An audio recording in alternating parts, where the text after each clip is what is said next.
Assalamualaikum warahmatullahi wabarakatuh. Kami dari kelompok 3 akan mempresentasikan hasil kerja kelompok kami yang beranggotakan saya, Rike Dwi Ayu Puspitasari dengan NIM 230513300048 sebagai moderator dan teman saya Raihan Nanta dengan NIM 2305 13349. Saya Luthervan Putra Abian dengan NIM 230513300032. Saya Rivaldo Mama dengan NIM 230513300037. Kami akan mempresentasikan hasil kerja kami dengan judul Hakikat Urgensi Undang-Undang Dasar 45 sebagai Konstitusi Indonesia dan Dampak bagi Kehidupan Bernegara. Daftar isi, latar belakang, hakikat konstitusi, urgensi konstitusi bagi kehidupan bernegara, Undang-Undang 1945 sebagai Konstitusi Negara Indonesia, dan kesimpulan. Latar belakang. Pendidikan kewarganegaraan merupakan suatu ilmu yang harus dimiliki oleh setiap warga negara. Dalam pendidikan kewarganegaraan, kita harus berpedoman pada Pancasila dan Undang-Undang 1945. Undang-Undang Dasar sangat berpengaruh untuk mengatur tatanan pemerintahan agar berjalan sebagaimana mestinya. Selanjutnya akan disampaikan oleh teman saya yang bernama Raihan. Hakikat konstitusi itu dibagi menjadi tiga, yaitu pengertian, kedudukan, dan tujuan dan fungsi.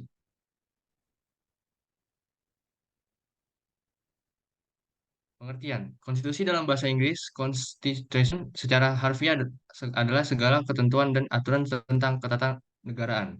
Konstitusi mengatur hal-hal yang mendasar dari suatu negara. Kedudukan konstitusi dalam negara berperan penting untuk membentuk kejelasannya dalam tata penyelenggaraan pemerintahan.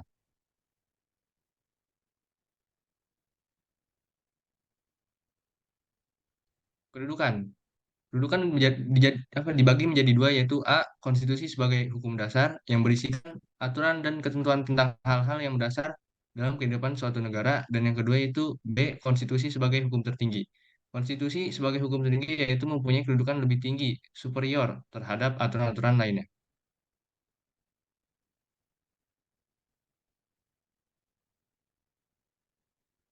Tujuan dan fungsi. Tujuan, yaitu pertama untuk memberikan pembatasan dan pengawasan terhadap kekuasaan politik. Yang kedua itu untuk membebaskan kekuasaan dari kontrol mutlak para penguasa serta menetapkan batas-batas kekuasaan bagi penguasa.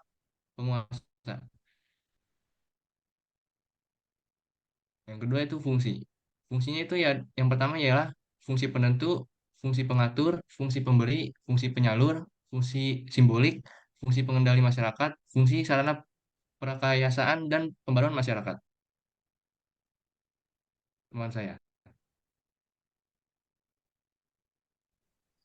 Oke, selanjutnya urgensi konstitusi bagi kehidupan bernegara.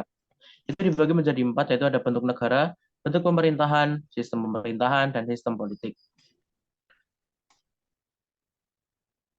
Yang pertama ada bentuk negara, yaitu ada 2 negara federal, yaitu sebuah negara yang di dalamnya terdapat negara yang disebut negara bagian.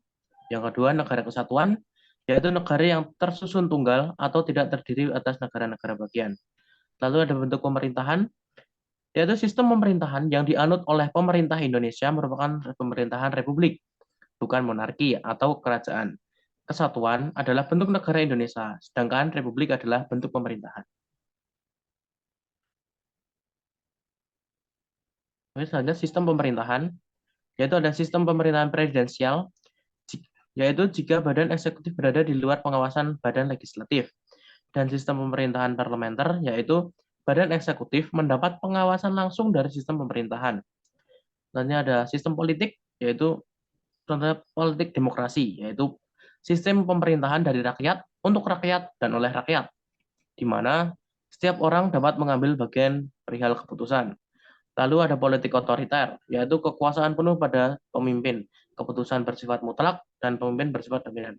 Nah, untuk di Indonesia sendiri, mengambil bentuk negara yaitu republik, bentuk pemerintahannya yaitu ada republik konstitusional, dan sistem pemerintahannya itu presidensial, serta sistem politiknya yaitu politik demokrasi.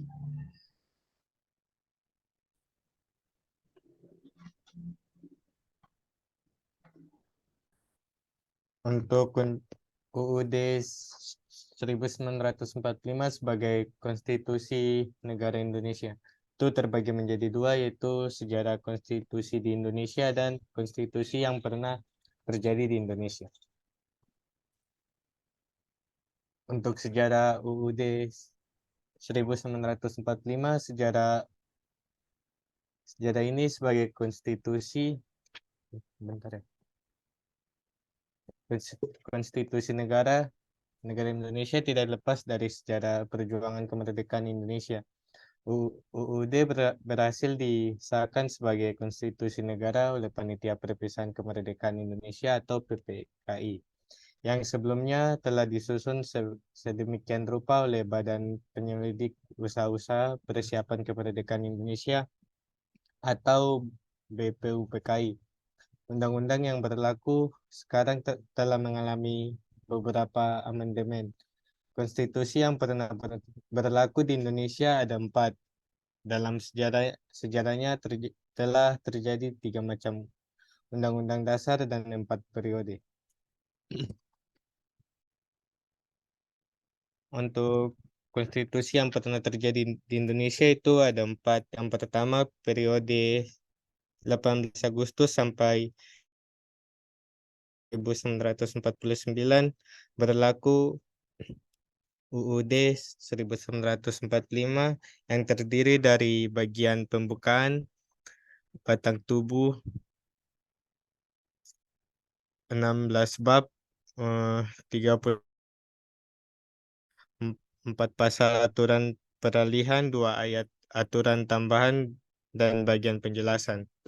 Terus yang kedua periode 27 Desember 1949 sampai 17 Agustus 1950 berlaku untuk Undang-Undang Dasar RI yang terdiri dari 6 bab, 197 pasal, dan beberapa bagian.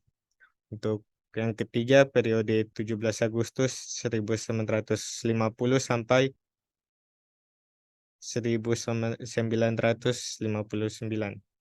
berlaku UUDS 1950 yang terdiri dari 6 bab, 146 pasal, dan beberapa bagian.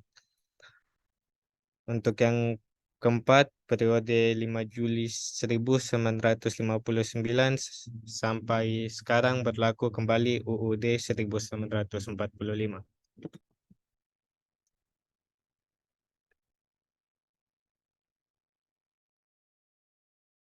Baik, jadi untuk kesimpulan presentasi kami adalah konstitusi merupakan salah satu syarat